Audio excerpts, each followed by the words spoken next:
Assalamualaikum dan selamat kembali ke FTV. Apa khabar kawan-kawan semua?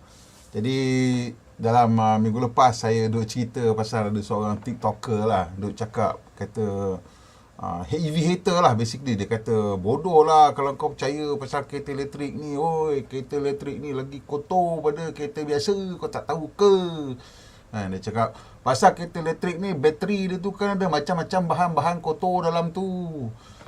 Lagi susah nak buat bateri tu, lagi banyak pakai tenaga, kau tak tahu ke? Tapi sebenarnya maklumat dah banyak sangat dah. Bukti dah menimbun-nimbun, dah berlambak-lambak sangat dah orang buat kajian dan menunjukkan bahawa kereta elektrik ni sebenarnya bukanlah lebih kotor daripada kereta ICE. Macam-macam lah bukti nak cerita pun tak boleh nak kata apalah, banyak kan. Jadi kita pun heran juga kenapa masih lagi ada orang membenci EV ni. Tapi hari ni kita diberitahu ada satu syarikat insurans besar pula tu, syarikat insurans tu. Cuba tengok ni ni.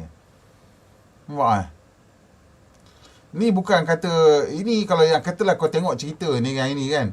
Okey lah, ini syarikat insurans ni dalam berita Inside EV mungkin lah. Ini semua peminat EV kan. Jadi bodoh ni semua ni, bengong, tak percaya kan, ni semua memang haram jadah bodoh ni kan. Semua EV tu tak boleh salah kan. Okey lah kau cakap. Ni cuba tengok ni ni. Ini daripada mana?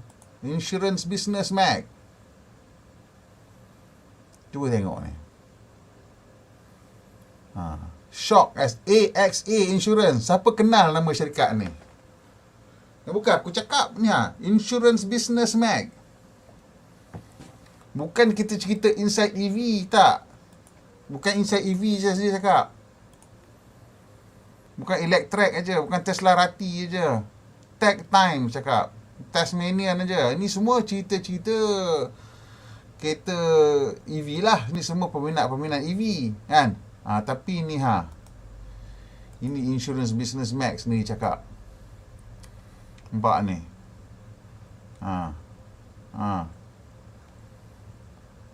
Ini dia.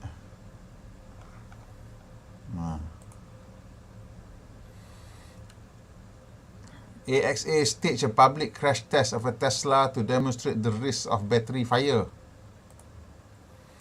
In a video shared by AXA, a Tesla Model S is seen scraping over a ramp before overturning, hitting the ground and catching fire. The crash video spread through social media before AXA admitted to the German publication 24 Auto DE that there was no battery in the vehicle and had instead used pyrotechnics. For safety reasons, it was not possible to ignite a real battery fire and even with around 500 people, which is why a fire with pyrotechnics was staged. The insurer said it aimed to point out the danger of a cell fire, which could result from damage to the underside of an electric vehicle. He said he wanted to find out the problem with fires in EV in general. Tapi kenapa you stage? Bila orang tengok macam ni, dah ada pelbagai-bagai benda yang orang fikir dalam kepala otak. Satu, cukup mudah kau nak misinterpret benda ni. Cukup mudah. Padahal dalam test ni, kalau you tengok ada gambar dia, memang ada letak bateri tu kat tepi. Dia kata dia dah buka. Tapi bila keluar je video macam ni, orang tengok, dan orang terus jadi tak faham. Orang kata macam-macam. Budak TikToker yang benci kat kereta elektrik, dia akan ambil ni lah sebagai bukti. Walaupun kalau dia baca betul-betul, dia tengok video tu betul, dia dah nampak sebenarnya bateri tu dekat tepi. Dalam gambar ni kau tengok ni, kat tepi tu dia memang letak bateri. Memang dia letak bateri tu kat tepi. Pasal dia tak boleh buat. Fortunately, fires are very rare in electric cars as well as in internal combustion engine. Jadi kenapa kau buat stage benda ni? Kenapa? What's the point of this? Nak menakutkan orang? Supaya orang tak beli kereta elektrik. Kita pun tak faham kenapa dia buat benda macam ni. Cuba kalau dia buat test macam ni ataupun stage fake fire macam ni untuk kereta ICE. Kau rasa syarikat kereta biasa datang saman dia tak? Ini syarikat insurans ni.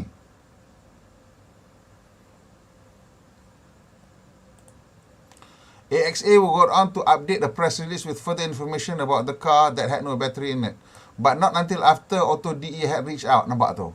Only after tau. Memang ini memang example of FUD lah. Fear, uncertainty and doubt. How can you claim that something catches on fire and then do a test without that object? Betul. Macam mana you tunjuk? Dia panggil orang datang ni tau. Dia panggil orang datang. Dia sendiri mengaku 500 orang dia panggil datang. So tengok benda ni. Tengok apa? Tengok dia menipu. Imagine dia keluarkan press release ni hanya selepas caught out by Auto DE24. Kita tengok dia punya.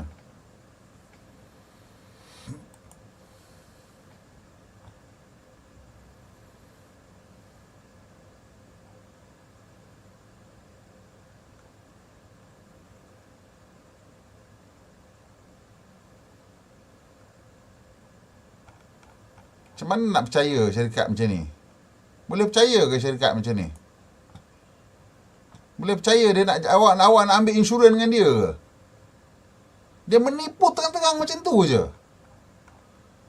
Tengok cerita kat saya. Kalau kita fikirkanlah kan, ini bukan saya cakap. Ini adalah Insurance Business Mag. Ni dia cakap. AXA would go on to update the press release with further information that the car had no battery, but not until after Auto DE had reached out.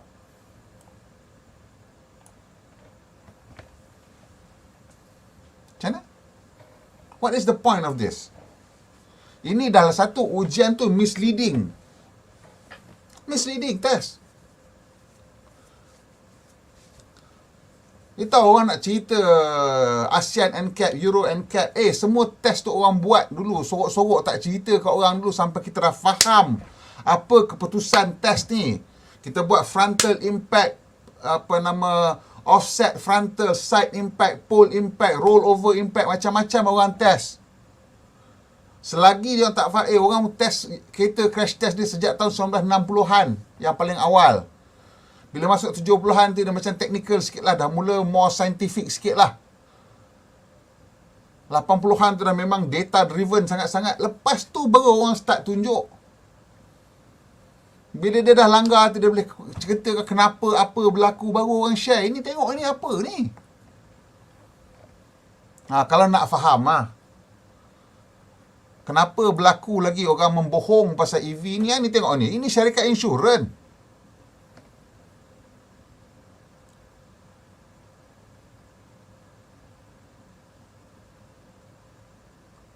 Kenapa? Kenapa syarikat insurans macam ni? Kau boleh percaya ke kalau syarikat insurans membohong macam ni? Macam mana kita nak percaya?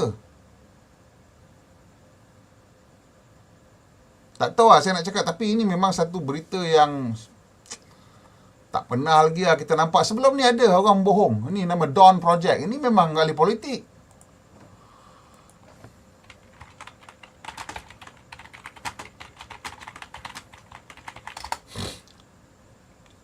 Ni ni. Ni Dawn Project ni. Ini fake juga ni. Nampak ni. Pun tunjuk gambar, video, langgar benda tu. Yang ini Dawn Project ni, Mangkuk Ayun tu, dia memang owner syarikat software. Dia supply software cruise control ke apa, aku tak tahulah, kepada syarikat-syarikat lain. So, competitor. Dia masuk politik semata-mata supaya dia boleh keluarkan iklan macam tu. Punya tu. Yang itu memang aku nampak at least kau takut kau punya syarikat kena bantai. Boleh aku nak fikir lagi kan. Kau ni memang hang ni memang barua ke apa tak tahulah. Tapi hak ni syarikat insurans pasal apa nak menipu? Teruk lah kuasa AXA kenal. Lepas ni kalau ni memang berita ni dah makin jadi banyak keluar. Aku tak tahu nak cakap apa. Kan? Hai. Waalaikumsalam. Bateri Tesla boleh tahan berapa lama? Paling lama Tesla punya umur Model S ialah dekat 10 tahun lah. Kan? Tesla Model S first keluar tahun 2012, 2013 dan masih lagi banyak lah di atas jalan raya. Sekejap kita tengok kejap, saya check .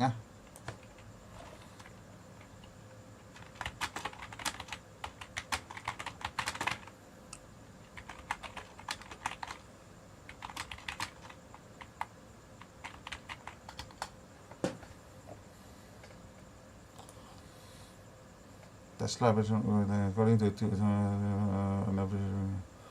between 22 and 37 years, 300 and 500,000 miles. Itu Elon Musk cakap lah. Ni inside EV. 90% after 200,000 miles. 200,000 miles ni berapa? 330,000 kilometer. So after 330,000 kilometers masih lagi 90%. 300,000 tu nak cecah kita lah biasa driving at 20,000 kilometers a year, 15 tahun lah. So ini real world lah. Real world ni sebab memang kereta ni dah lama ada di jalan lah. Kan? In the 2020 impact report, Tesla reiterates high battery capacity retention. Kan? According to the company tu, ni Elon Musk cakap lah, 20% around 200,000 kilometers. Model S data. Just like previous, Tesla model shows a chart of battery capacity. Ni. After 200,000 kilometers retention. Standard deviation dia macam tu. So, paling parah ada macam tu. Ni kira statistical standard deviation lah kan. Lagi jauh, lagi dia punya standard deviation tu macam dia membesar, betul dia stabilize jugalah. Dia dah macam wiggle kat sini. Aku tak tahu kenapa. Mungkin masa ni dia self-correcting ke self-adjusting ke apa-apa lah.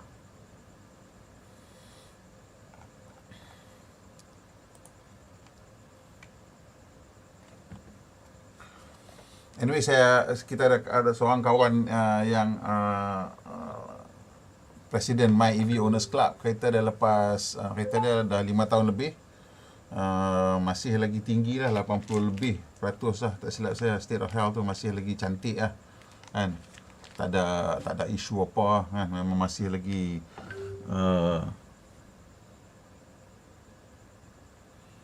tak bermasalah lah kita katakan. Memang tak ada masalah. So itu realiti dia lah. Saya nak cakap berapa lama boleh tahan tak tahu, tapi kereta yang lebih pada 10 tahun pun masih lagi elok lah kan. Jepun nak ke EV, mungkin lah, hopefully mereka semua akan nak buat lah kan. Stand. Tak tahulah syarikat insurans takut dengan full self driving ke macam mana ke. Sebenarnya full self driving ni kalau dia tak nak ambil, dia tak usah ambil sudah, tak keluar apa pun kan. Dia boleh charge interest rate yang tinggi, tak ada masalah. Ceritanya syarikat insurans ni, dia hidup mati syarikat insurans ni atas actuarial table. Hidup mati syarikat insurans ni is on the actuarial table. Actuarial table ni basically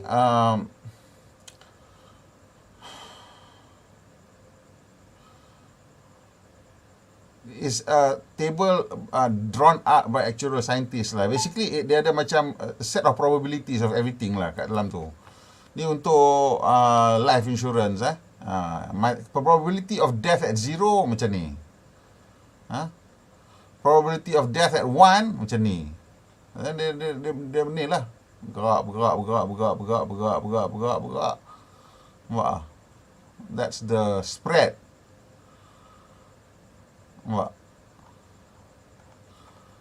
The chances of you dying at a certain age.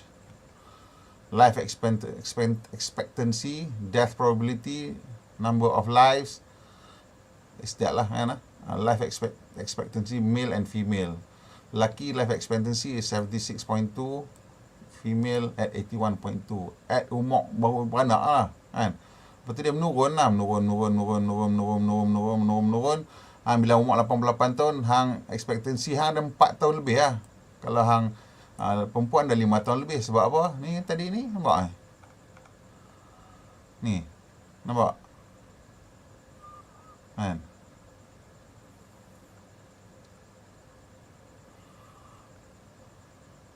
Nampak? Dia bukannya like fix. Ni life expectancy ni average. Lepas tu bila dah lepas certain age, dia jadi macam tu lah. Dia bergerak. Tapi dia kat sini dia macam, tengok dia paling panjang dekat belah sini lah. This is where it's the longest lah. Ni lah. Saya tengok. Masa muda ni panjang lah. Tapi kiranya kalau nak tengok panjang, macam maksudnya kat mana dia exceed lah kan. So pada time hang 49 ni hang dah lebih dah pada expectancy dia. Pasal expectancy dah 76. Nampak? 39 jadi 68 kan. Ni dah 78 nampak? 78 kan, 78 lebih kurang 78. Yang ni 44, ni 79 ni jadi kan. So dia macam tu lah life expectancy ni kan. So bila dah lepas pada 113 itu memang dia kira hang mati dalam tahun tu lah kan. Walaupun ada orang sampai ke 119 dan table ni was all the way up to 119. So this is untuk life. Actual table car accident. Kita tengok ada tak?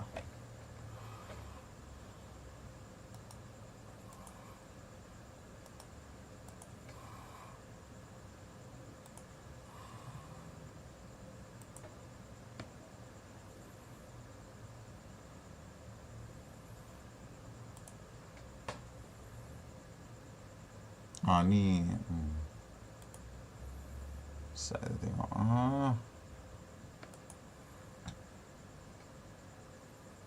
telematic driving profile. So ni nak tengok kalau ada telematic buat. Maksudnya bila ada maklumat dan lebih senang nak predict.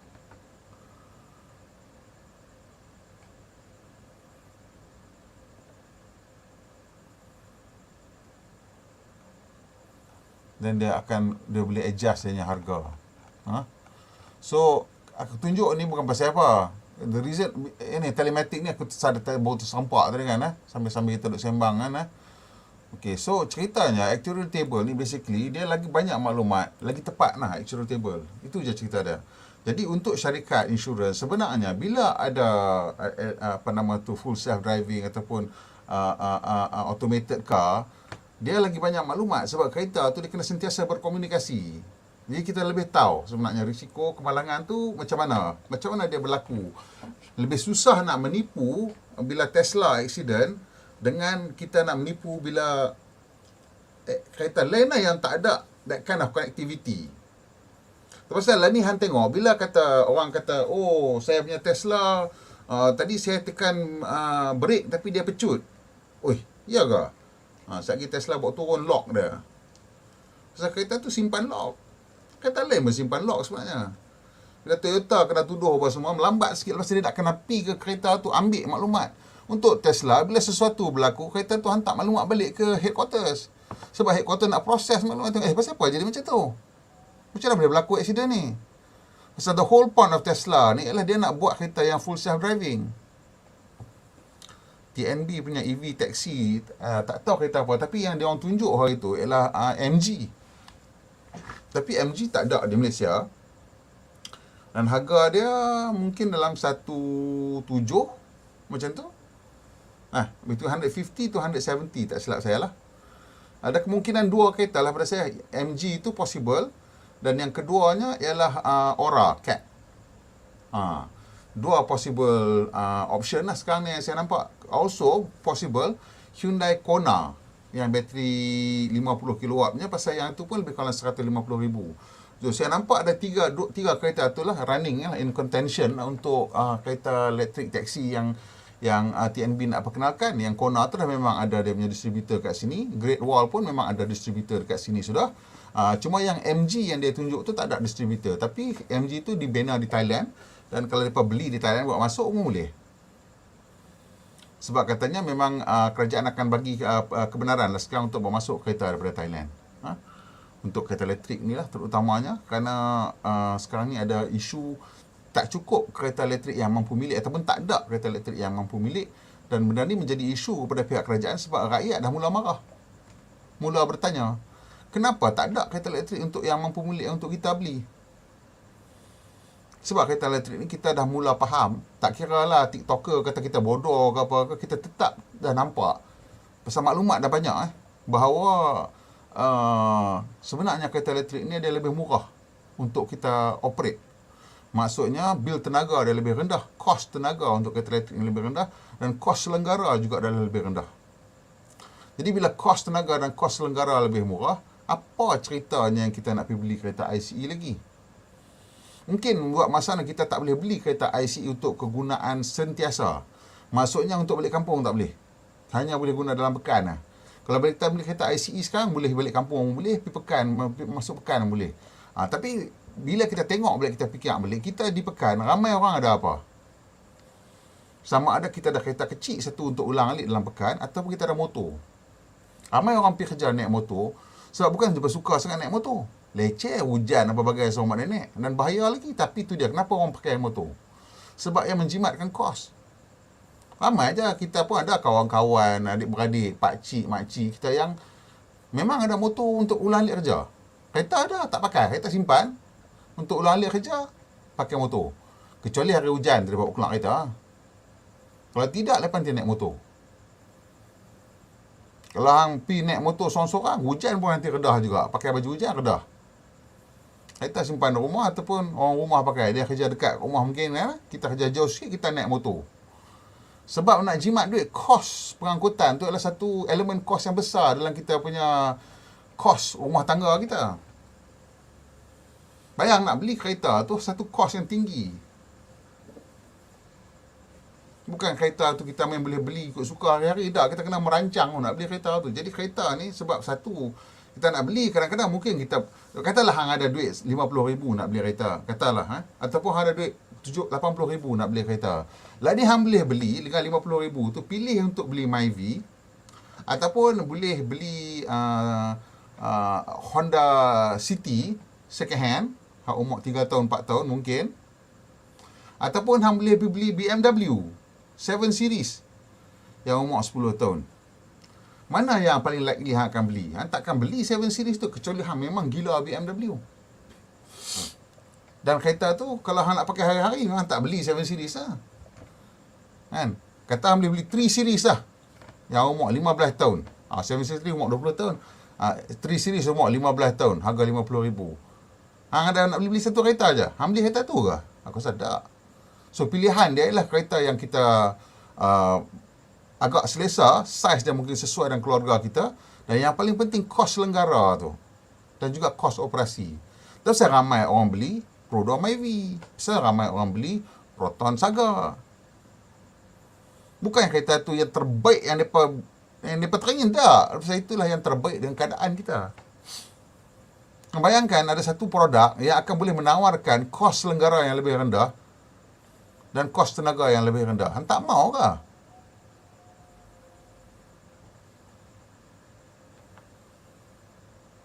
Memang setakat ini, memang dia punya seat, dia ada dua benda. Pertama sekali, jualan kereta sekarang. Dan kedua, total fleet. Okey, kita kena faham dua benda yang berbeza. Dua benda yang berbeza. Ustaz, kita tunjuk Ustaz.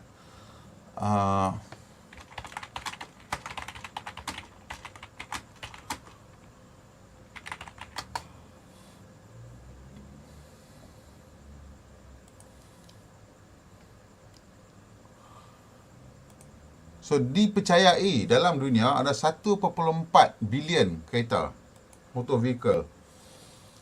Okay? 1.4 bilion. Ni estimate watt lah. Watts intelligence lah. 1.4 billion in the world. Okay? Jadi, kalau kita kata 1.4 billion, macam ni lah.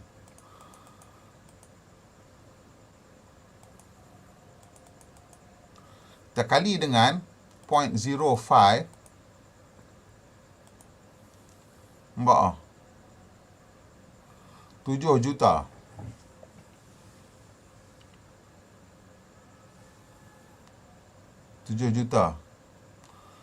Bila kita cecah 7 juta kereta jualan yang sudah dijual, kita baru cecah 5% angka total volume of cars. Bakal ada 1.4 billion cars. Tapi, bila kita cecah 1 tahun, kita boleh jual 7 juta kereta elektrik. That means 70% kita punya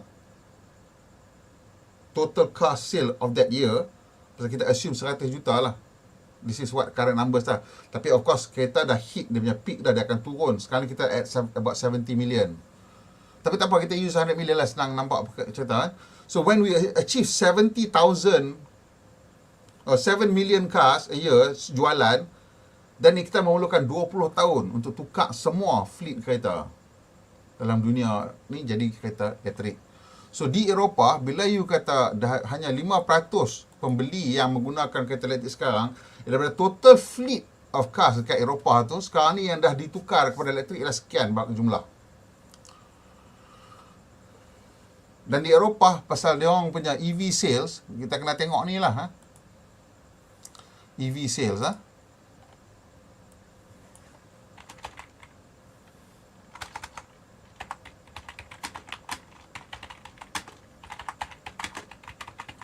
Berapa peratus?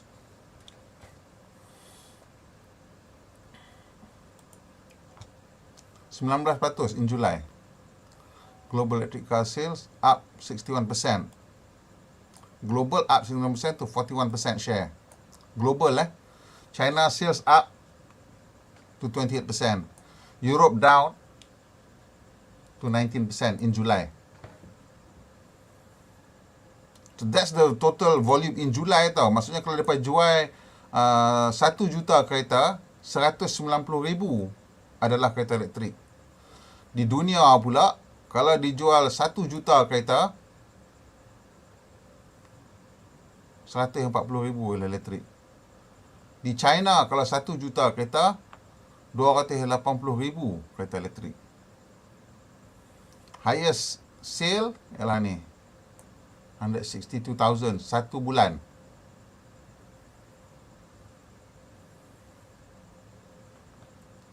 For BYD Tesla jual tahun ni expected 2 juta. So dalam sebulan dia jual 180,000 Tesla jual. 160 to 180,000 untuk average 2 million.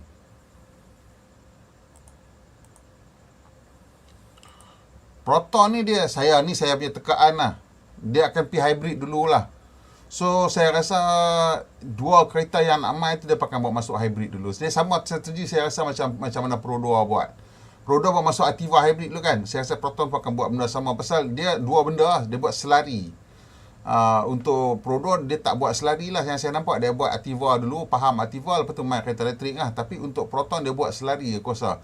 Iaitu bila kereta apa orang panggil X90 kan, yang MPV tu, yang tu akan hybrid. Yang tu dia akan perkenalkan hybrid. Kemudian untuk kereta elektrik dia akan bawa masuk jenama smart dulu. So dia akan ada parallel program lah, di mana dia belajar yang sana dengan yang ini. Di samping tu Proton akan cuba sama macam produk, hasilkan produk elektrik sendirilah. Kan? So untuk Proton sebenarnya kalau kita tengok balik dia punya Iris tu, platform dia memang design untuk accommodate MIEV punya powertrain punya style. MIEV dulu dan juga apa nama tu? Bukan MIEV, apa nama tu? Mitsubishi Mirage Mitsubishi Mirage. Mitsubishi Mirage. Mirage tu pun dia jenis tinggi macam tu kan. So macam bawah tu macam ada ruang siap-siap yang mungkin untuk boleh letak bateri. Masa tu pun Proton duk excited juga dengan kereta elektrik ni, tapi tak menjadilah masa tu. Mungkin teknologi tak cukup, duit tak cukup ke apakah. So dia macam sandwich floor punya construction yang mula dipelopori oleh Mercedes-Benz dengan dia punya A-Class dan kemudian B-Class. So yang itu memang benda tu akan, saya rasa akan bergerak ke arah tu lah. Ada orang kenal dah. Siapa yang tahu lah. Saya tak cakap lah, tapi memang benda macam tu lah. Kan? Saya rasa kereta-kereta macam MG4 ni semua memang tak lama lagi tak boleh nak lari lah. BYD, Atto, semualah kereta-kereta mampu milik daripada China tu, dia akan payah nak tahan. Akan payah nak bendung. Cuma sekarang China dan mana-mana juga pembekal syarikat kereta elektrik ni, dia orang punya masalah ialah bukan bekalan. Bukan permintaan, masalah dia ialah bekalan. Kereta tak cukup. Jadi bila kereta tak cukup, dia akan fokus kepada pasaran yang lebih besar lah, iaitu pasaran left hand drive. Pasaran right hand drive ni dia orang kata nanti dulu lah kan. Pasal kita nak left hand drive ni pun tak menang tangan. Jadi nak belanja duit lagi nak buat right hand drive pula kan. Tak jadi cerita. Nak tukar conversion tu pun makan jugalah 20 juta ringgit ke 20 to 50 million ringgit depending on how complex the whole thing is. Itu bukan saya ni, memang ni angka-angka yang kita tanya daripada industri lah. Biasanya aku tanya orang Proton apa buat conversion tu kan untuk daripada apa nama tu untuk daripada Geely kan, kereta macam X70, X50 tu semua, mana ada kereta right hand drive sebelum tu. Conversion cost tu depa charge, depa tahu lah, itulah cost dia. Proton lah kena bayar. Jadi kereta-kereta ni semua macam tu lah dia punya cost dia. Jadi depa buat kereta left hand drive dulu. Kereta hari-hari best memang 1.3 liter kalau jalan jauh. So betul lah. See? Memang kalau kita nak cimatkan kos, kita akan cari kereta enjin kecil. Bayangkan kalau kita ada kereta yang harga dia katalah 20% lagi mahal daripada kereta 1.3 liter, tapi dia punya tenaga dia, kos tenaga dia 50% murah lagi. Beli ke tak beli, aku tanya hang lah ni. Imagine satu kereta macam Myvi 50,000 tapi kos dia 20% higher. Maksudnya harga dia 60,000. Tapi bil minyak dia 50% lower. Bil maintenance 80% lagi murah. Kita beli ke tak beli? Hampa akan beli ke tak beli? Katalah Lani hang pakai kereta Myvi hang minyak 100 seminggu. Bila balik kerja 100. Aku rasa lebih lah. Aku pun lebih pada 100 seminggu. Aku rasa 120 mungkin seminggu. Let's say lah RM100 lah a week. 400. 52 minggu, 5,200. Kalau hampir elektrik, kos tu jadi separuh katalah. Daripada 5,200 dia jadi 2,600. Hang tu saja 4 tahun dah cover dah hang punya extra 10,000 tadi. Maintenance pula, sekali maintenance, katalah hang maintenance setahun 2 kali lah, kena hantar kita pukul average lah, kereta-kereta mampu milik ni dia lebih kurang dalam RM600 lah sekali servis lah. Pasal ada yang lebih, ada yang kurang. Kita kata pukul kata 600 lah, 1,200. Kata kos selenggara ni kurang lah, tak usah kata 80% lah dah, kurang 75% lah. Daripada 1,200 dia turun jadi 300 setahun. Dalam tempoh 5 tahun, hang dah jimat 12,000 lebih duit minyak. Lepas tu jimat lagi dengan kos selenggara. 1,200 kali 5 ialah 6,000. Tinggal 1,500 aja. Hang jimat lagi kat situ 4,000 lebih. 4,500. 16,000 penjimatan untuk bayar ekstra 10,000 sebulan. Tak mau kah? Lepas pada tu dah memang untung saja, buta kering, dah bayar habis dah. Dalam 5 tahun dah kampui dah benda tu. Tak payah 5 tahun dah kampui. Kan? Dalam masa 4 tahun aku dah kampui dah. Lepas pada tu memang penjimatan lah. Buta-buta penjimatan. Itu daripada perspektif kita, tapi daripada perspektif kerajaan pula boleh jimat lagi sebab import untuk minyak berkurangan. Import untuk orang batu apa benda semua tu dia jadi pergi ke sana tapi lebih rendah sebab elektrik yang kita hasilkan banyak yang over capacity lagi kita. Kita punya capacity penghasilan yang lebih. Kalau kita bagi time of use punya usage, malam-malam kita boleh ambil elektrik yang terbazir itu kita boleh pakai free malam-malam untuk charge kereta elektrik. So boleh jimat kat sini dan sebelah sana pun tak payah tambah kos sampai certain point lah. So jimatan dua-dua belah ni, kat kita jimat, kat kerajaan pun jimat. Kat TNB jimat juga lah pasal maksudnya kerajaan lah. Dia tak tentu, ada yang two wheel drive, ada yang four wheel drive. Kalau single motor tu selalunya two wheel drive lah. Kalau yang dual motor ataupun lebih pada satu motor selalunya two wheel drive lah. Four wheel drive lah. Satu ganda, satu motor lah. Basically kita kata minimum lah. Setengah kereta dia ada 3 motor. That means mungkin ganda belakang tu ada 2 motor. Ganda depan 1 motor. Macam tu lah. Dia punya, apa nama tu, kiraan dia selalunya lah, kan.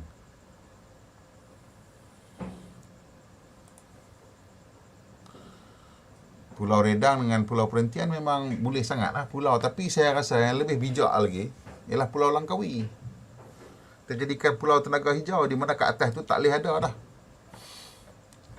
kereta minyak ni. Tak usah bagi dah, bagi bersih. Pasal Langkawi tu tempat pelancongan. Nak nampak kesan dia nanti tu kat situ. Kita akan nampak kesan dia kat situ. Bila kita nak buat study macam ni kan, kita duk risau, kita tengok letak kat Langkawi, tengok. Nak masuk Langkawi pun tak boleh kereta bukan EV. Habis cerita.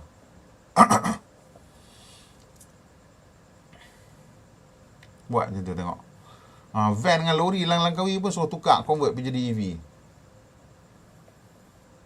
Langkawi kecil pulau, kan. Nak pergi metang mana? Semua lori dah boleh pakai Langkawi dah EV. Jadi kos jana kuasa kat Langkawi boleh jatuh. Drop.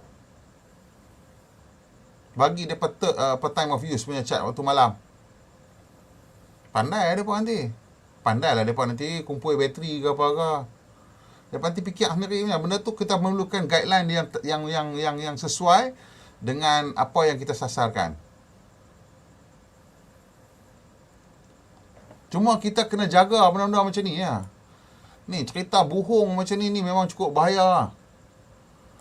Satu cerita macam ni nanti mereka pakat-pakat ambil ni. Tak tahu siapa nak pick up ni story ni. Kod kawan-kawan TikTok kita yang buat cerita bohong EV ni pun nanti mereka ambil cerita. Nak tengok ni bahaya ni dia. Sebelum ni pun cerita pasal bateri fire. Padahal nak kata lebih banyak kereta elektrik terbakar. Dari segi nisbah. Tak. Banding kereta ni. In fact kalau anda tengok ni sebenarnya kereta ICE lagi banyak terbakar. Dia jumlah dia lagi banyak. Sebagai nisbah, mungkin lebih kurang sama atau lebih rendah lagi kereta elektrik. Apa, ingat petrol tu tak mudah terbakar? Cuma, yalah kita kena mengaku benda yang tak apa nak ni susah. Kita kena mengaku bahawa betul memang bateri fire susah nak put out. Pasal dia chemical reaction, dia duduk kat dalam tu macam mana nak stop the chemical reaction. Dia duduk dalam casing tu. Kan? You nak penetrate dengan you punya fire suppressant dalam casing tu, tak tahu macam mana nak buat. Adakah bateri casing tu kena ada fire suppressant dalam tu, tak tahu. Macam mana cara nak buat? Is there an effective way of introducing a fire suppressant dalam bateri? Is it necessary? Kalau kata it's necessary, kenapa dalam tangki minyak tak ada fire suppressant? Because you can just engineer so that tak senang pecah lah tangki minyak tu. Which is what they do now. Dalam kereta tu, kereta bila accident jarang yang terbakar tu sebab tangki minyak tu dia design supaya tahan lah impact. Dia letak kat position kat tengah, kan. Sukar nak sampai tahap tu. Kalau accident teruk sangat memang boleh lah terbakar, kan. Tapi biasa-biasa kita tengok kereta sampai berkecai tak terbakar pun, kan. Pasal dia auto cut off, macam-macam. Jadi bateri pun sama. Jadi untuk Menteri Tenaga ni aku cadangkan Langkawi lah, kan. Jadikan Langkawi itu tempat yang paling bagus sekali untuk jadikan tempat hijau lah.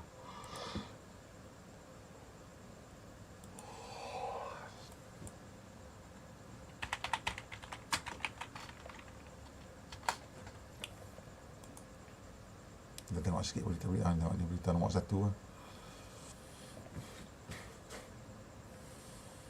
Ni berita mereka visit Tesla Berlin. Dan katanya memang permintaan tu dahsyat lah. Tak tahulah apa yang mereka dapat nampak di situ. Ni Sono Motors, kereta yang balut dengan solar panel ni lah. Ada 20,000 booking. Kereta ni mahal ni, $250,000 equivalent. Ni Polestar 2 punya facelift. Kita tengok Ustaz.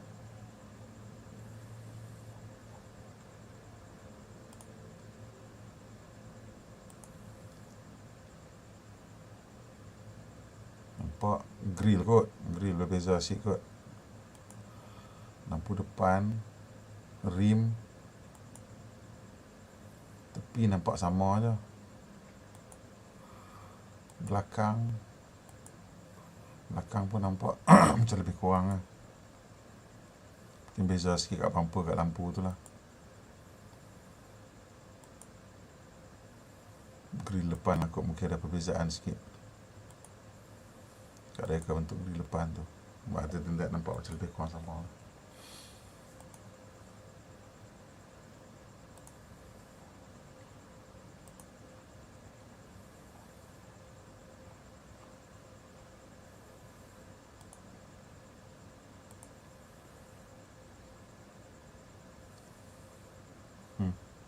Tesla ni siapa kata takut bateri tak tahan panas kan?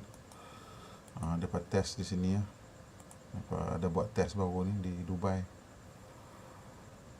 Sampai 122 darjah Fahrenheit.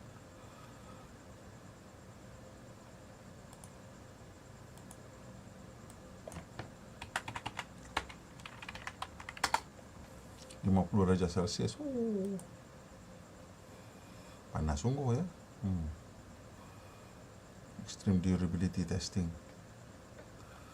Heat and durability dengan Tesla Model X. Ya.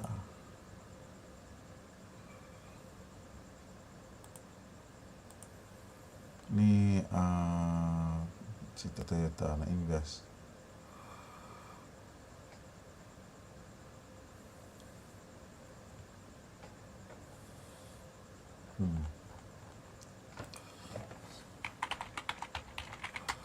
EV post. Aku tak boleh nak buka macam biasa, banyak-banyak window. Takut crash macam hari tu. Aku tak tahu, aku tak figure out lagi pasal apa hari tu dia crash. Ni semua all the China punya numbers memang inilah yang paling penting sekali kita tengok ni ya. CPA punya estimate ni akan naik ke 77,000. Dia lebih rendah pada Jun. Tapi tinggilah, jauh lebih tinggi daripada bulan Julai, di mana ada penutupan, banyak penutupan lah. So disitulah akan berlaku. Ini pun ada penutupan banyak juga ni. So ni cerita dia lah. So ni akan naik lagi lah. Ni Tesla 77,000 just untuk Tesla saja bulan Julai. Xpeng semua nampaknya. Ni Baidu punya CEO lah. Tapi semua orang yang memang tengah push teknologi itulah kan. So dia kata apa tu, level 4 autonomous driving akan muncul lebih cepat lah daripada yang disangkakan kan. So ni menunjukkan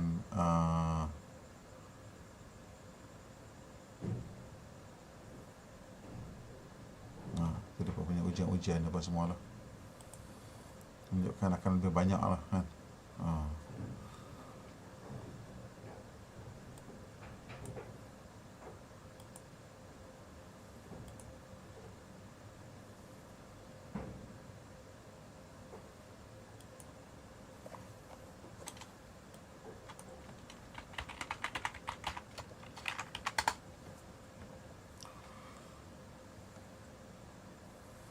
Ni sekarang banyak orang buat testing ni lah, solar generator untuk bawa pergi camping dan apa sebagainya. Jadi benda ni akan datang ke Malaysia tak lama lagi ya kan, solar generator ni. Okay, betul, it's the future, dah tak boleh nak lari dah. Review test semua ni, benda ni semua ni mereka macam tak faham, jadi mungkin dia keliru.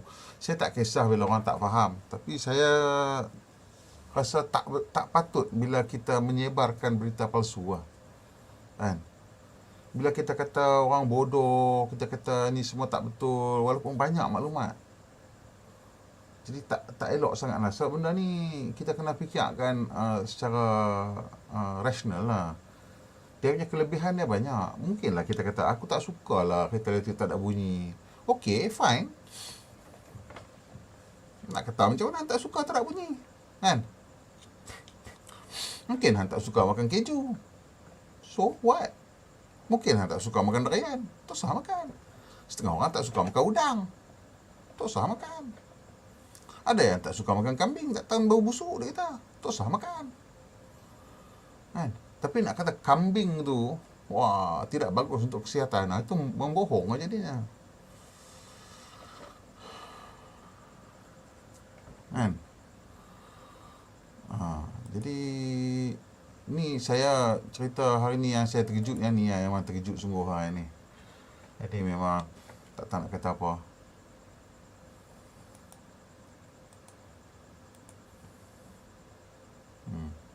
Disbelief as AXA admits staging fake Tesla battery fire. Ni insurance business America punya website, bukan kita. Orang insurance lagi pun terkejut, kan? Syarikat insurans ni. Oh ya, aku tak tahu nak kata apa sebenarnya lah. Okey, hampa ada apa-apa soalan nak tanya? Kalau tak ada apa-apa soalan, aku nak tunjuk satu video ni Sat. Kita share sekejap video ni.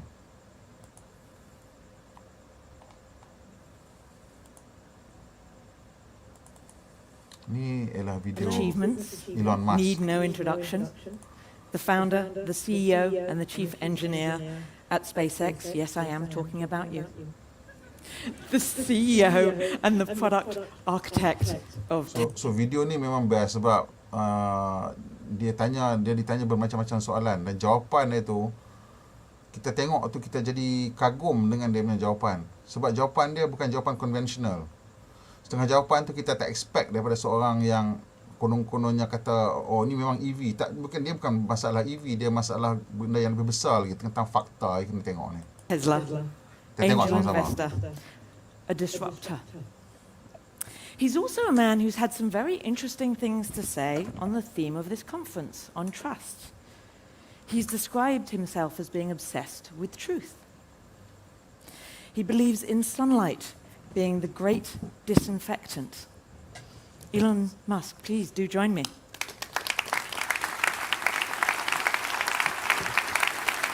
Such a pleasure.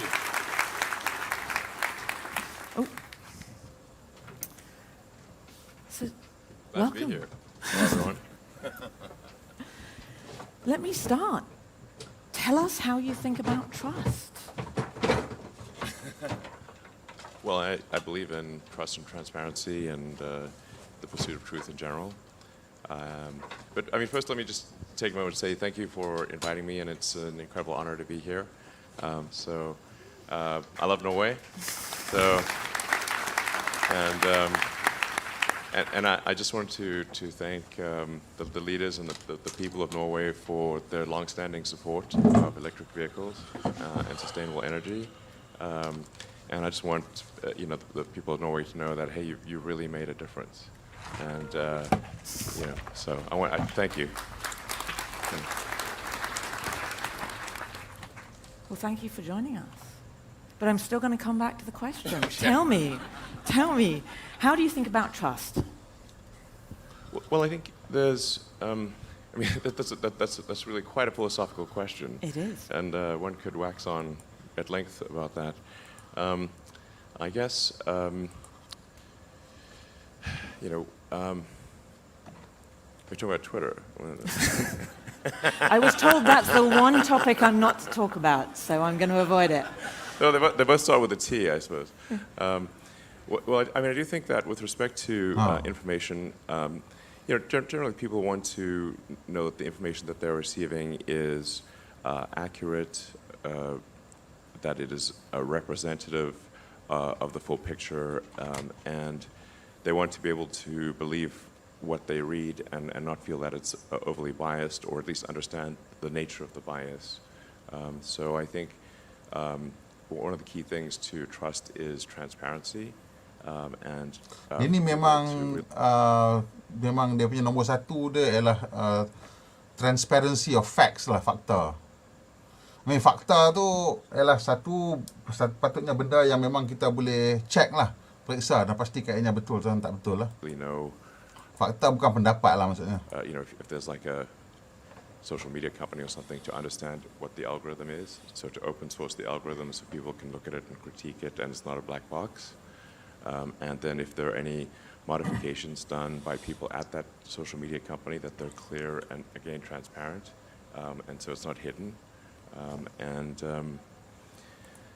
I believe in the sort of free flow of ideas, and just generally, erring on the side of free speech within the boundaries of the law. Within the boundaries of the law. It's a great place to start, isn't it? Yeah. Well, I think you can't go sort of beyond that without being arrested, I think. Let's move on, shall we? You've been a great disruptor of technological models in energy and space. Where is the unexplored area for disruption? Well, I find the word disruption.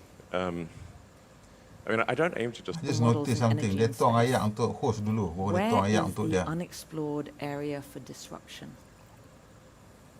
It's a small thing, but I think it's... Well, I find the word disruption. I don't aim to disrupt for the sake of disrupting. It's more like there's thinking about what set of actions are most likely to lead to a better future, and so. In order, one of the things, obviously, in order for humanity to have a compelling future for civilization, is that we must have a clear path to a sustainable energy future. That's one of the things that I think everyone. So this has to is agree important, with. clear path to sustainable energy Now, future. I actually am not someone who would tend to sort of demonize oil and gas, to be clear. This is a very important answer dia beritahu bila dia bertanya tentang the question bukan related pun pasal dengan oil and gas ni, pasal dia tanya pasal disruption tapi dia punya komen pasal oil and gas dia tengok dengar ni penting ni. Necessary right now, or civilization could not function. So I do think we actually need, and actually at this time, I think we actually need more oil and gas, not less. But simultaneously moving as fast as we can to a sustainable energy economy. And I thought the words of the Prime Minister were just spot on. It's, and I'm glad to hear that there's a large effort for ocean wind, because that's I think a massive untapped potential. I would say go even more than what the Prime Minister said. Frankly, it's like that's. If you did a 100 by 100 array of 10 megawatt systems, you'd have 100 gigawatt capability. And then you do need to combine that with stationary storage battery packs to buffer the energy, because sometimes the wind blows and sometimes it doesn't blow. Or it doesn't blow as hard. And so you need to buffer it with battery packs, stationary battery packs, and Tesla and other companies are also making that.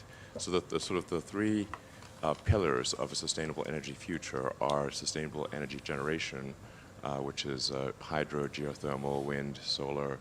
I'm also pro-nuclear. I think we should really keep going with the nuclear plants. I know this may be an unpopular view in some quarters, but I think if you have a well-designed nuclear power plant, you should not shut it down, especially right now. But I try to say what I think is, scientifically cogent, even if it is not popular. Even if it's not popular. So itu penting Anyway, so the pillars are sustainable energy generation, but then must also store the energy, because many of the two main sources of sustainable energy, wind and solar, are. So this is very important point. Bila dia kata macam mana kita nak simpan tenaga yang dijana oleh solar dan dan angin. Sebab moving forward, itulah sumber tenaga yang paling banyak sekali yang kita ada. Effectively, both wind and solar is from solar. Sebab wind tu pun dihasilkan oleh perbezaan antara suhu di permukaan air dan permukaan darat. Kita belajar dulu kat sekolah kan, bayu laut dan bayu darat kan. Bila hari siang, darat lagi panas, so angin tolak pada laut.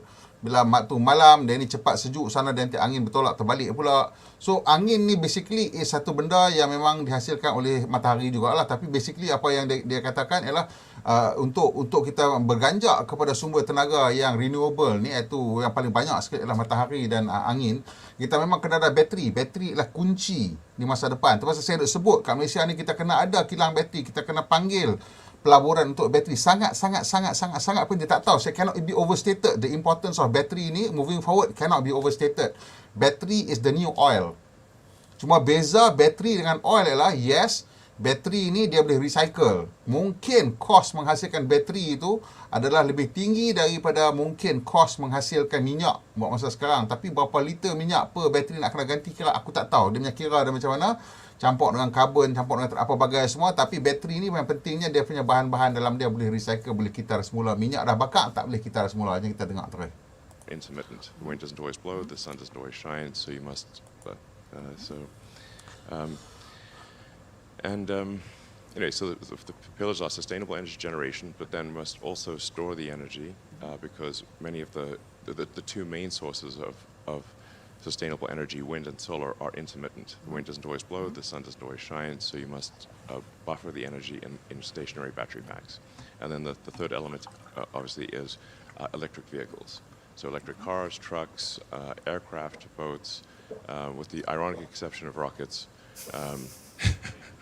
But we do have a plan for sustainably producing the rocket propellant, which is actually almost 80% liquid oxygen. So liquid oxygen you can get obviously from the atmosphere, and then we're going with methane fuel, which is 20% of the propellant, but that you can make also sustainably long-term from CO2 and water, H2O, which produces CH4 and O2.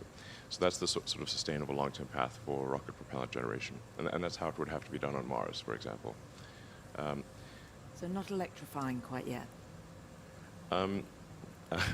We do actually have sustainable power generation for some of our propellant generation already, but it's a small percentage now, but it will be a big percentage in the future. Okay. Yeah. So what do you've got, I was about to say the energy industry here, but that's probably an exaggeration. You've got a pretty significant set of the energy industry here. If you were to look dia ahead, cakap kepada orang energy lah, oil and gas pun ramai kat situ lah.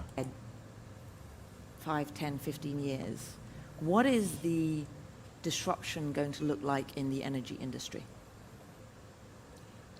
Well, I think we'll see tremendous change over the next 5, 10, or 15 years. I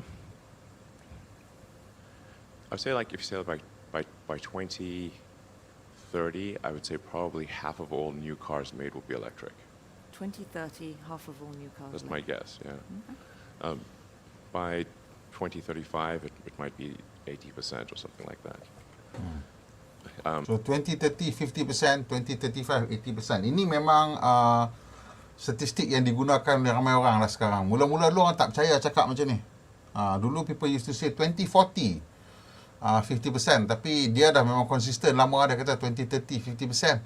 Tapi sekarang 2030 50% ni dah ramai orang mula cakap benda yang sama. I think it could be even higher than those numbers, but the car industry is moving rapidly towards electric, and one country after another and one state after another are making zero emission mandates. California recently passed zero emission mandate. Jadi mandat pencemaran sifar ni adalah satu mandat yang penting yang patut kita juga di Malaysia luluskan, kerana ia akan membantu industri untuk merancang dengan lebih baik. That's why kenapa banyak kerajaan letakkan mandat ni, bukan pasal dia nak paksa tapi dia kena membantu industri untuk berganjak secara lebih teratur. Boleh aja biar free for all, tapi makin lebih susah untuk semua orang untuk merancang. Jadi kerajaan kena jadi pencetus lah dan meletakkan mandat di mana ada tarikh akhir untuk menjualkan kenderaan yang menghasilkan pencemaran. New cars sold in California, I think 2035 can only be zero emission. So The UK is as well. yeah, exactly. Yeah. So it's clearly the people of the Earth. Yeah. People of Earth have decided this is the way to go. And so I think so we'll see quite a tremendous change in that regard. And if you look at the streets of Norway, you actually see an advanced version of that, because Norway has some of the highest. In fact, Norway's, I believe, gone to majority electric vehicles of new cars sold, which is great. Again, thank you. So it's pretty cool. So if I pick up on that idea, so the future, the biggest change you see for the energy industry is electrification, electric car vehicles, light transport, maybe heavy transport. What does that mean about supply chains? So if you kind of roll that backwards, what is the supply chain? Okay, so this mean? is What are hot you topic worried sekarang semua orang cakap pasal supply chain. Cukupkah bahan mentah kan? Macam mana nak dapatkan kobalt ke, nikel, manganese, lithium ni ada ke cukup ke lithium dalam dunia? Itu kan ada satu profesor mana atau pakar mana atau kata kalau kita tak boleh buat ni semua kereta-kereta ni lithium tak cukup. Tak apa. Ni dengar ni.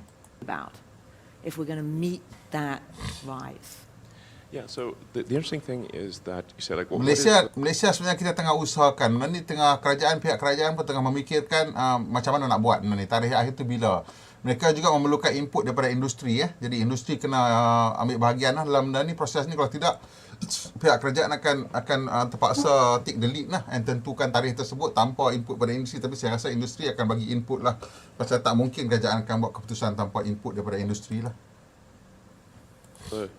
What are the limiting factors governing the rate Okey, ni dengar tentang supply chain tengah boleh at which the world can transition to sustainable energy? And I think it's the rate at which one can grow battery production. Okay. So then, if you say like, what are the limiting factors governing the rate at which the world can transition to sustainable energy? And I think it's the rate at which one can grow battery production. Okay. So then, if you say, well, what are the constituents in the battery? In lithium-ion batteries, it's you've obviously got lithium.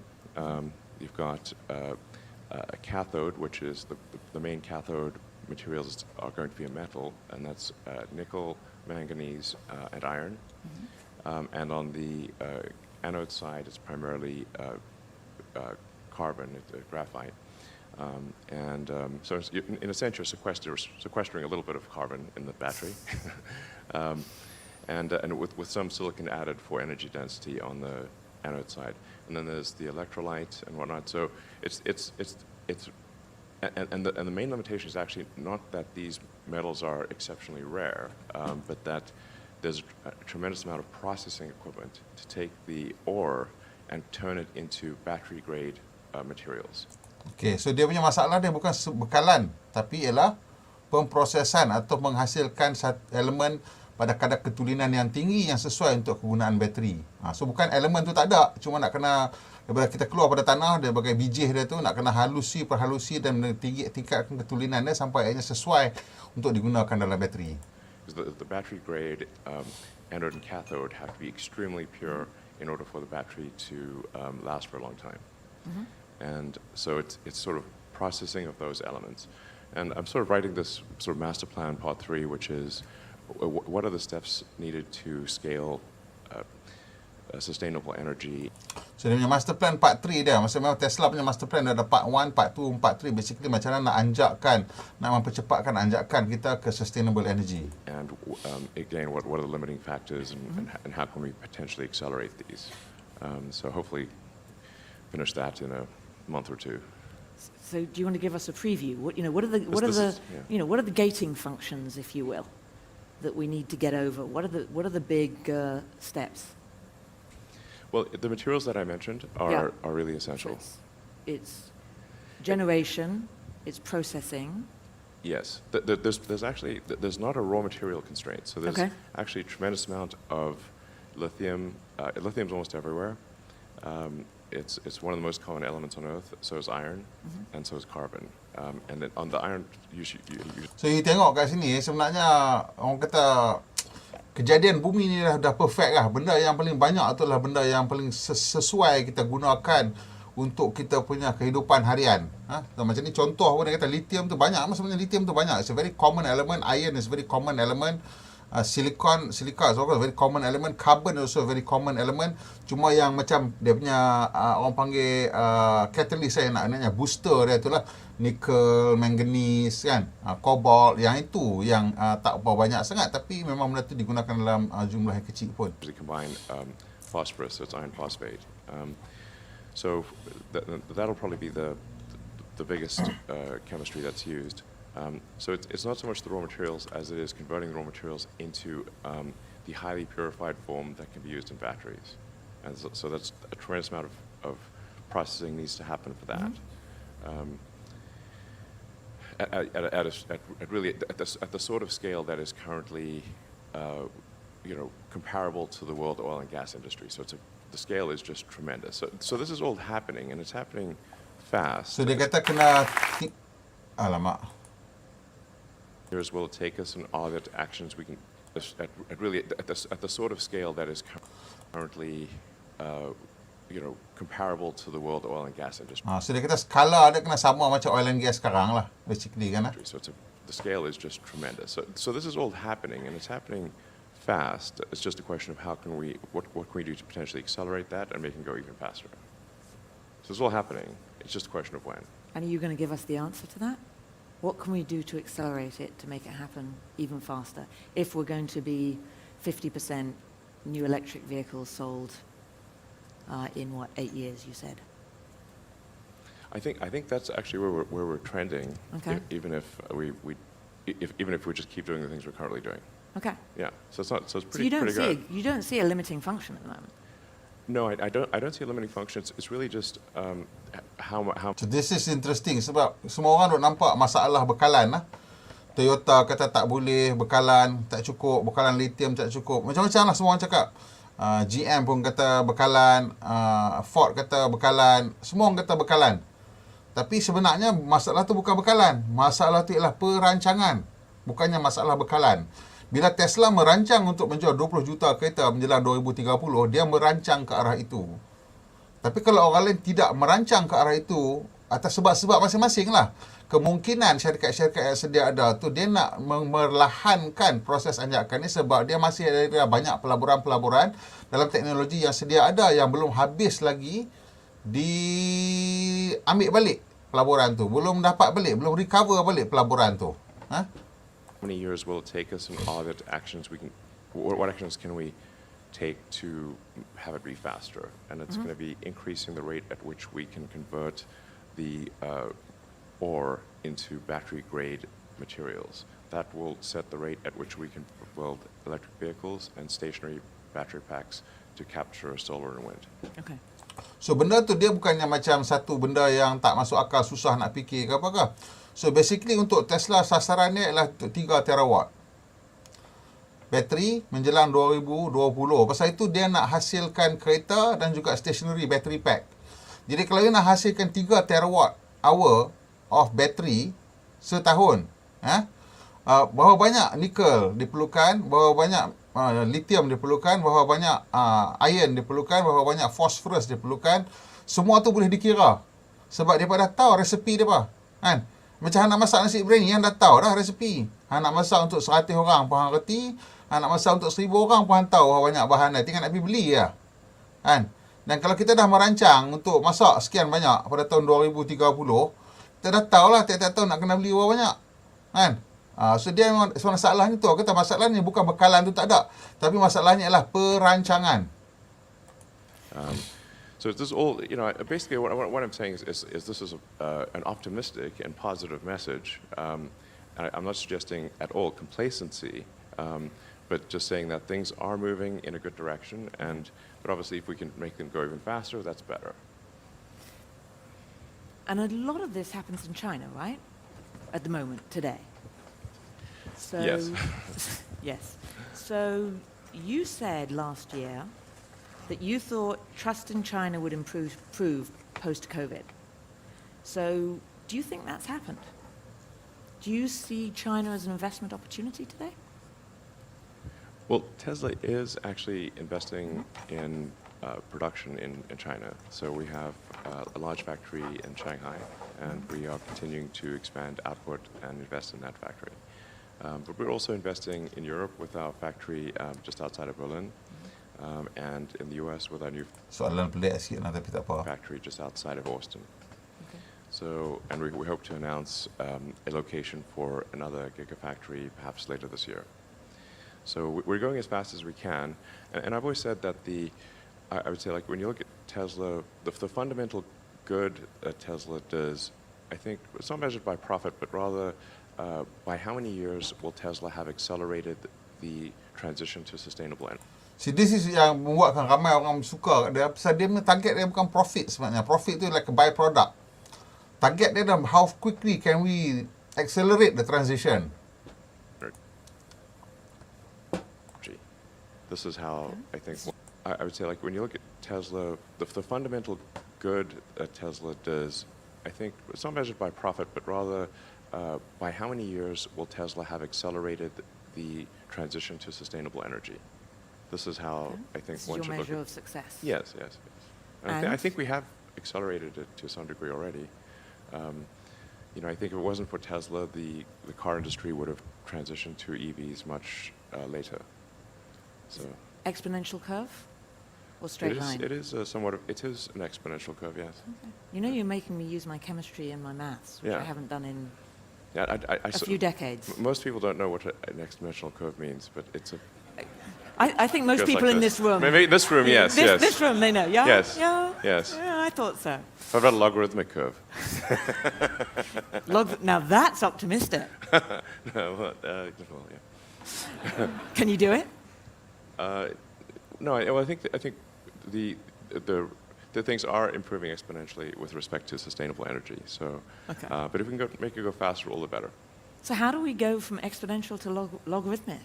Well, I think Come on, you've thought about this. I know you've thought about this. logarithmic is actually fast in the beginning but slow at the end. So I think we actually what will actually happen is a transition from it's following an S curve. So you have an exponential increase, then linear, and then logarithmic, and that's basically how any transition, large industrial transition happens. I think I'm going to get off math now Okay. because I could get into trouble. What's your approach to risk? How would you talk about that? I'm back to philosophy. I'm safer in philosophy. Well, I think. Because I don't sort of like just arbitrarily I really, really like this answer. seek risk. I think there's some things are risky, but if the stakes are important enough, then you take the risk. So ramai orang akan tengok what is important to be measured by profit. But kalau you measure macam dia measure the importance is transitioning to a renewable energy ataupun zero carbon punya state, then that is the goal. And dia buat roket tu dia target lah to expand consciousness, menjadikan manusia ni multiplanetary lah. So dia punya target dia tu yang itu, bukan untung. Dia dapat duit keuntungan tu untuk of course daripada bila berjaya benda tu target tu besar, dia akan jadi lebih kaya lah. Itu as a side effect of him being successful in achieving the goal. But the goal itself is not to make money.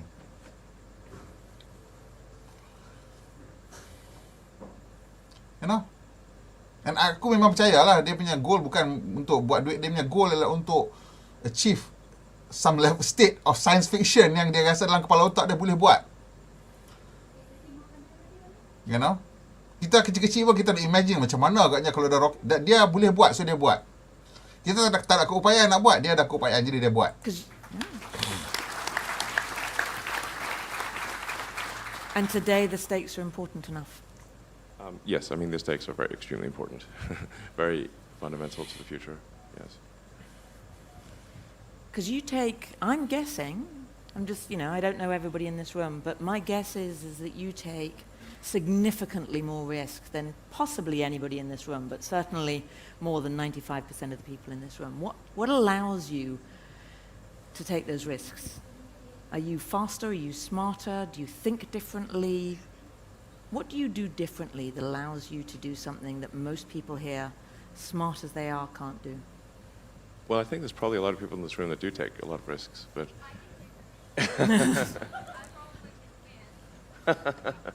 Well, we've got a volunteer, but before you, I want to hear what Elon has to say about how he takes risks.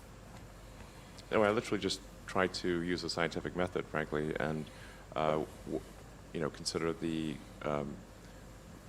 what is the importance of the outcome and what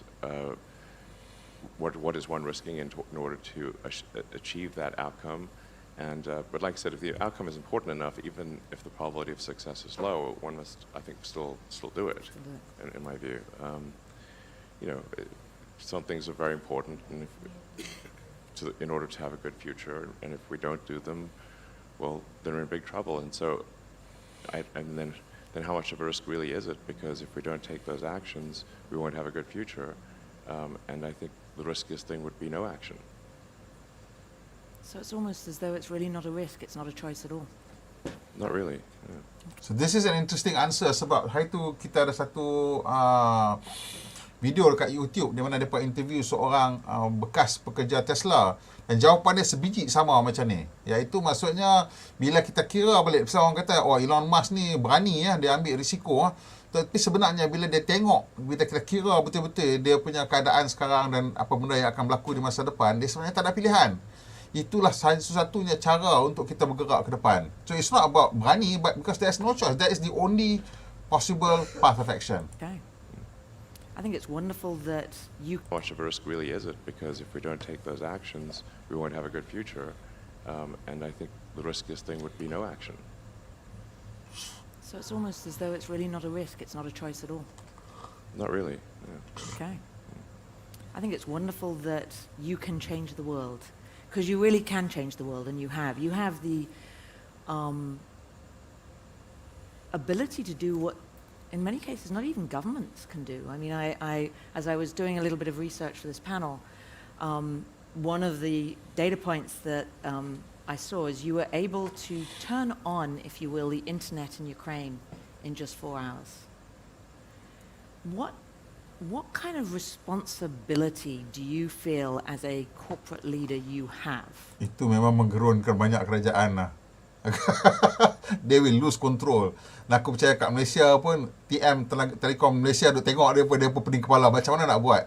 Pasal bila Starlink punya constellation tu dah penuh, macam mana you nak tahan? Macam mana you nak tahan? Pasal you boleh pergi beli Starlink punya receiver tu dekat mana-mana, pacak kat belakang rumah, dan that's it, you have internet.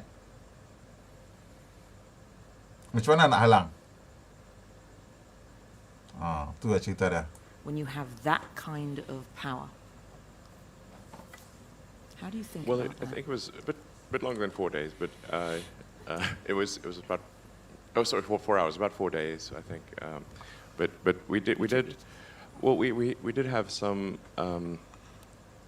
guess that maybe there would be something happening in Ukraine, and so we did pre-position some Starlink terminals there just in case. So that was helpful for the initial The fact that they pre-position the terminals satu hal. part of the invasion, and then we accelerated delivery of a lot of terminals within a few days of the invasion taking place. And the Ukrainian government tells me it's been very helpful. So. Yeah.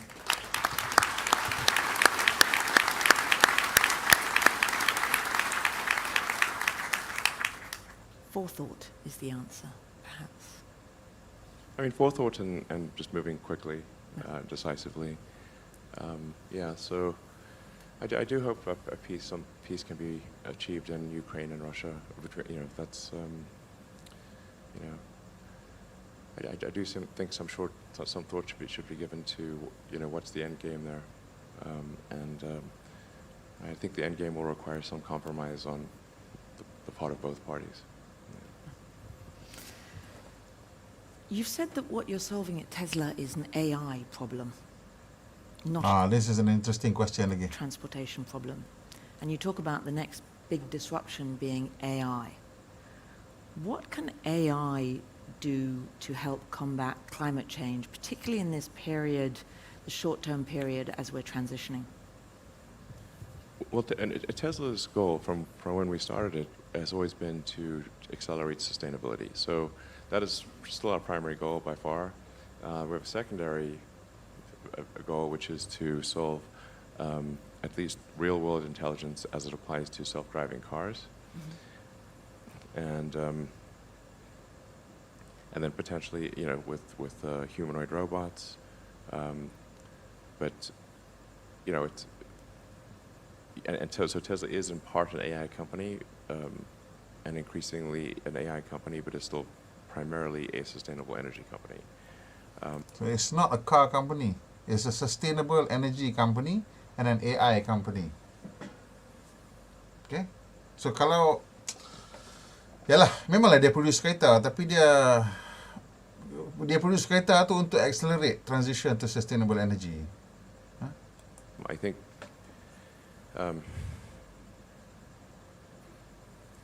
AI, what will AI do? I don't think we need AI to solve sustainability. That is happening. It might help us accelerate it.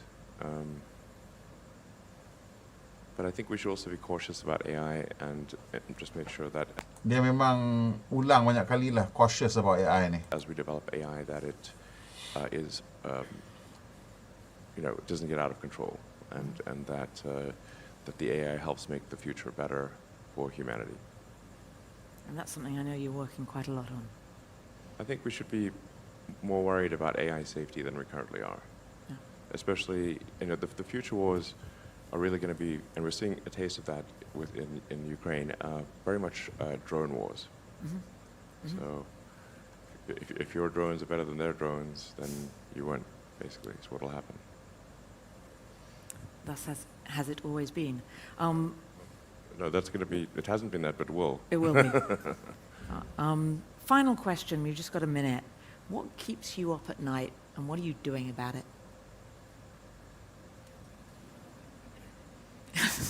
I like dia punya pause ni. I always like bila dia soalan ditanya pada dia dan soalan tu susah, dia akan pause untuk fikir. Sometimes kita tengok bila interview orang main jawab aja. So dia akan ada moment yang dia akan pause, kadang-kadang lama. Or do you sleep soundly every night? Well, there's the two main technical. I'm fundamentally a technologist. It's a kind of important, or engineer. So, sometimes people call me like a businessman. I guess I have to do business. You have to have a group of people because I can't just do this in a garage by myself. But I'm fundamentally an engineer or technologist, and so the two technologies I'm focused on trying to ideally get done before the end of the year are getting our Starship to orbit, which I think is important for expanding consciousness beyond Earth and life beyond Earth, and then having the Tesla cars be able to do self-driving, so have self-driving in wide release, at least in the U.S. and hopefully potentially in Europe, depending on regulatory approval. Those are two great goals to have, and I wish you luck. Thank you so much for joining us. Thank you from the audience. Thank you. Please, ladies and gentlemen, Elon Musk. Thank you so much. Real pleasure. A man who's been... So, tu dia punya jawapan-jawapan semua memang bagus lah, kan?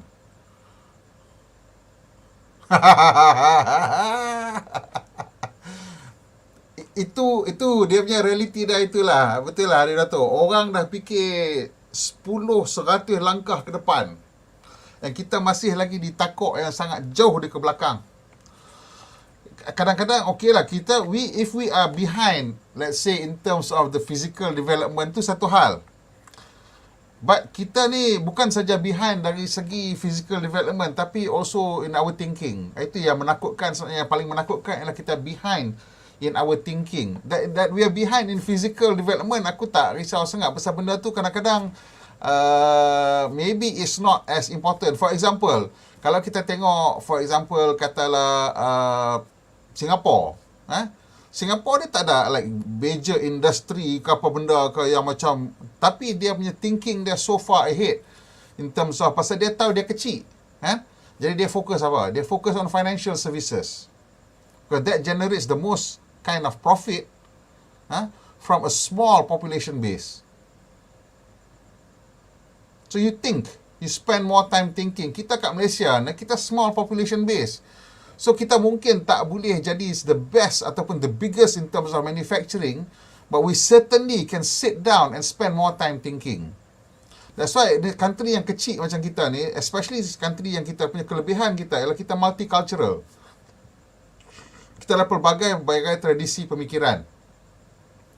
We have we have philosophy from the east, philosophy from the west, and our own philosophy. Pasal kita punya negara ni multiracial, multicultural, dan kita boleh gunakan benda tu sebagai asas untuk kita fikirkan apa yang kita paling kuat dan kita lakukan. You know? Itulah cerita dia. Okey, saya tunggu sikit kalau ada apa-apa soalan. Kalau tak ada, saya ingat kita boleh boleh wrap up dah benda ni. Tak apa lama lagi. So, ni cerita dia. Cerita dia untuk hari ni yang memang panas.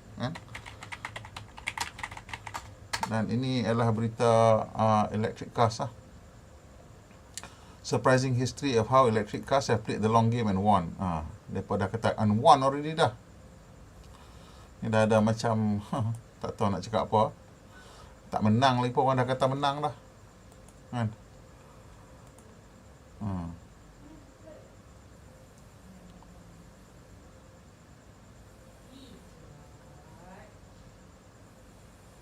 Kan? So, bacalah ni semua. Saya bagi tengok link-link ni semua. Yang nampak kat sini.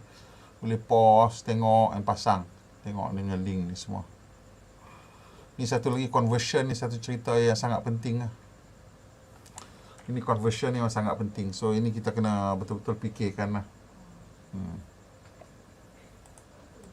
Okey? Nampak macam kawan-kawan pun tak ada soalan dah. Kalau macam tu, saya ucapkan terima kasih lah. Semua orang duduk dengan saya hari ni. Kita lama juga, 1.5 jam. Dan tolong saya sikit tekan butang like. Tekan butang kongsi dengan kawan-kawan. Lepas tu, komen lah banyak-banyak kat sini. Dan tolong kita subscribe. Kita nak cecah 100,000 subscriber sebelum jom turun. Madu Malaysia, pemuda yang berhemah. Kita jumpa lagi, insya-Allah.